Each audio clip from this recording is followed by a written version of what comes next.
자, 여러분은 살면서 시간, 돈, 건강 이 세 가지 중에 가장 원하는 게 어떤 거라고 생각하면 사셨나요? 물론 세 가지 다 굉장히 중요하지만 한 가지의 가치를 꼽는다고 하면 저 같은 경우는 돈이었어요. 하지만 그 당시만 해도 저는 30대 중반에 아직 젊은 나이였고 건강에 대한 니즈보다는 당연히 돈이 우선시 되고 있었어요. 돈이 많으면 시간도 가질 수 있다고 생각했고 또 돈이 많으면 병원에 가서 치료를 마음껏 받을 수 있으니 건강도 살 수 있다고. 하지만 곰곰이 생각해보고 시간이 지남에 따라 세 가지 중 그 어느 것 하나도 포기할 수 있는 게 없더라고요. 그래서 저는 이 세 가지 일을 다 가질 수 있는 일이 과연 있을까 이런 생각을 해봤는데 곰곰이 주변을 돌아봤어요. 내가 하는 일, 그리고 우리 남편이 하는 일, 그리고 주변 지인들이 하는 거의 모든 일들이 열심히는 다들 살고 있었지만 세 가지를 다 가지고 가시는 분은 제가 한 번도 못 봤어요. 제 주변에서는. 근데 저는 캐디라는 일을 하고 있었고 이 세 가지를 다 가지신 분들을 손님들 속에서는 찾을 수 있었어요. 손님들은 시간도 되게 많아 보였고 돈도 많아 보이고 그리고 맨날 건강을 챙기기 위해서 이렇게 라운딩도 나오고 그래서 그냥 막연히 저 고객님들은 참 좋겠다. 저 회원님은 돈이 많으니까 시간도 많고 저렇게 건강을 챙길 수 있구나. 막연하게 그냥 이렇게 생각을 했었는데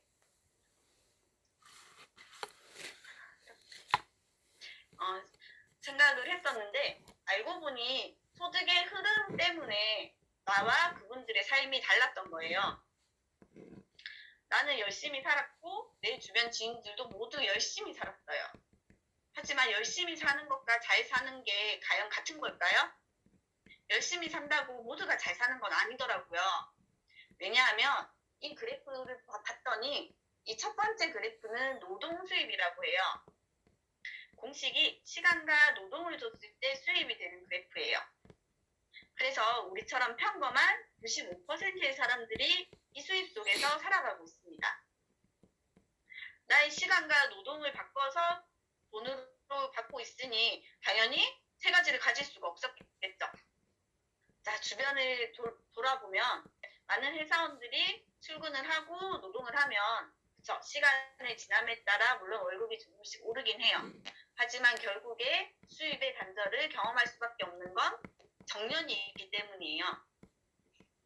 그리고 우리가 우러러보는 의사나 판사, 변호사 마찬가지로 단지 월급의 그 크기는 다를 뿐이지만 수입의 단절을 경험할 수밖에 없는 노동 수입 속에서 살아가고 있었고 많은 자영업자들 마찬가지예요. 장사를 아무리 열심히 하지만 결국에 손님이 오지 않고 가게 문을 닫게 되면 수입이 제로가 되고 캐디도 마찬가지죠.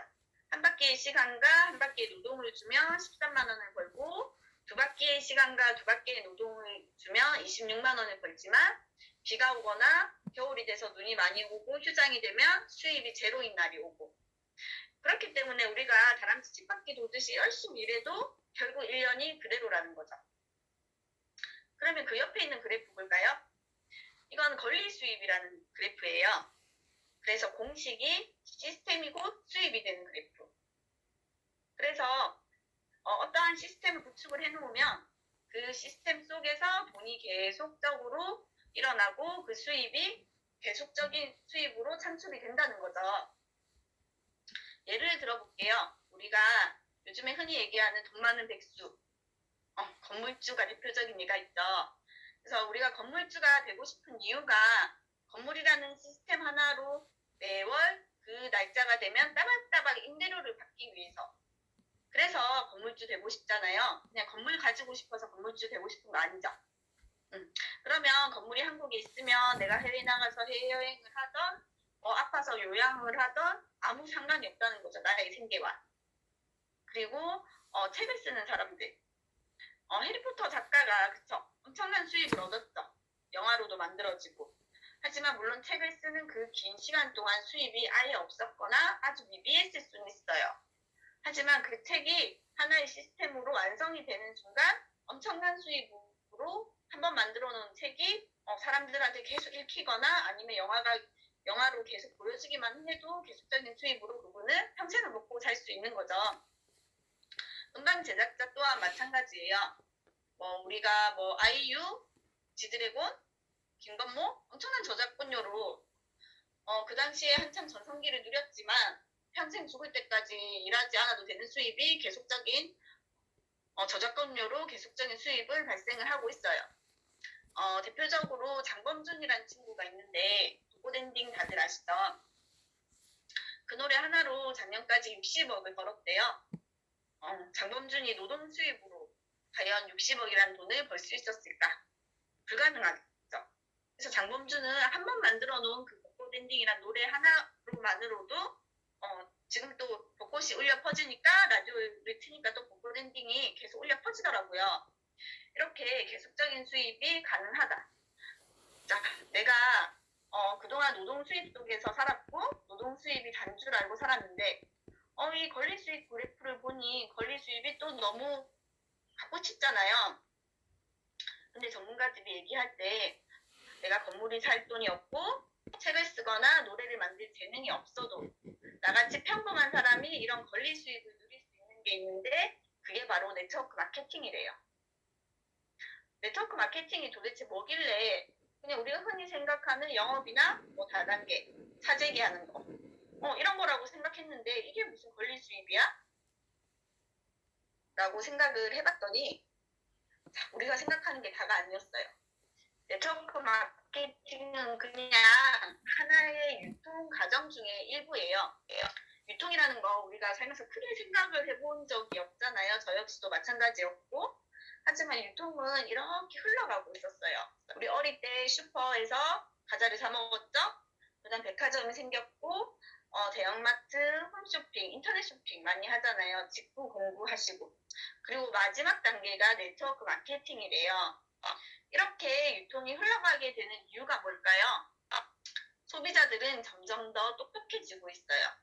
그래서 그냥 제품 하나를 살 때 그냥 사지 않아요. 매장에서 모델을 찍어가지고 집에서 검색해서 가장 싸게 살 수 있는 루트로 사게 된다는 거죠. 이렇게 유통이 흘러가는 거는 내가 막을 수 있는 것들이 아니라는 거예요. 자, 그러면 네트워크 마케팅이 정확하게 뭘까요? 자, 예를 들면 제가 제주도로 놀러를 갔는데 너무 맛있는 감귤 농장을 제가 발견을 한 거죠. 그래서 옆에 있는 다른 감귤 농장도 많았지만 이 농장은 훨씬 더 맛있고 신선하고 귤이 달아요. 그럼에도 불구하고 가격도 더 저렴해요. 그러면 저는 이게 웬일이야? 내가 이런 농장집을 발견하다니 하면서 감귤을 한 박스를 사가지고 이제 평택으로 다시 올라오게 됩니다. 그래서 이제 먹으면서 너무 맛있으니까 먹을 때마다 감탄을 하며 주변 지인들한테 얘기를 하죠. 어차피 귤 사 먹잖아. 슈퍼 아니면 마트, 인터넷 이렇게 시켜 먹는데 나한테 얘기해. 내가 아는 집이 진짜 맛있어. 가격도 더 저렴해. 라고 내가 홍보를 하게 되죠. 나도 모르게. 그래서 한꺼번에 한 20박스를 주문을 받고 그 농장 주인한테 전화를 하면 농장 주인이 나한테 얼마나 고마워하겠어요. 그래서 이렇게 홍보해 주셔서 너무 감사하다면서 서비스로 귤 한 박스를 저에게 보내주려고 하는 거죠. 그래서 근데 저는 생각에 귤은 아직 많이 남아있고 이미 많이 먹었기 때문에 귤 말고 그냥 이렇게 내가 열심히 소개를 했으니 돈으로 소개비를 받고 싶다. 이렇게 생각하는 게 네트워크 마케팅이에요. 그러면 사실 우리가 네트워크 마케팅을 많이 하고 있어요, 지금. 맛집을 가도 우리 그냥 맛집 안 가죠. 많은 분들이 직접 갔다 온 후기를 보거나 아니면 실제로 내가 가서 너무 맛있으면 또 얘기를 하고 단지 그 사장님들한테 돈을 받지 않는다는 차이일 뿐이에요. 이렇게 네트워크 마케팅이 소비자에게 합리적인 그런 유통의 방식이라고 하면 선진국인 미국은 이미 보편화가 되어 있겠죠. 역시나 미국은 1980년도에 네트워크 마케팅이 시작이 돼서 2000년도에 이미 일반화 시장이 되었대요. 우리나라는 미국을 따라가고 있습니다. 1990년도에 네트워크 마케팅이 시작이 돼서 곧 일반화 시장이 된다고 많은 전문가들이 예견을 하고 있어요. 그래서 공정거래위원회 사이트에 들어가 보시면 이 네트워크 마케팅 시장의 성장 규모를 볼 수 있습니다. 2016년도에 5조 5천억 시장이고요. 아까 방금 일반화 시장이 된다고 했는데 일반화 시장이 된다고 하면 어느 정도의 규모일까요? 50조에서 100조까지 간다라고 전문가들이 예견을 해요. 그러면 이미 주변에서 너무 많이 하잖아요. 애터미, 뭐 아메이 모르시는 분 없고 허벌라이프, 뭐 시크릿 너무 많이 하고 있지만 그래서 이 시장은 이미 포화 시장이라고 생각하실 수도 있어요. 근데 전문가들은 그게 아니래요. 지금 시장에 앞으로 10배, 20배까지도 성장을 한다라고 하면 당연히 언제 시작해야 될까요? 이미 50조, 100조 시장 된 다음에 시작하면 나에게 인생 역전의 기회가 올까요? 오지 않는다는 거예요. 이미 일반화 시장이 되고 나서 시작을 하면 반찬값 정도에 볼 수는 있겠죠. 하지만 진짜 월에 1,000만 원, 2,000만 원 이렇게 나의 인생을 바꾸고 싶으면 지금 당장 시작하셔야 된다는 거예요. 네, 네트워크 마케팅도 타이밍이 있으니까. 왜 타이밍을 보셔야 될까요? 이미 학교 교과서에는 네트워크 마케팅이 하나의 직업으로 소개가 되고 있습니다. 초등학교 4학년 교과서, 고등학교 2학년 도덕교육 교과서에 하나의 직업으로 당당히 소개가 되어 있고 많은 대학도 네트워크 마케팅 학과가 있을 정도예요.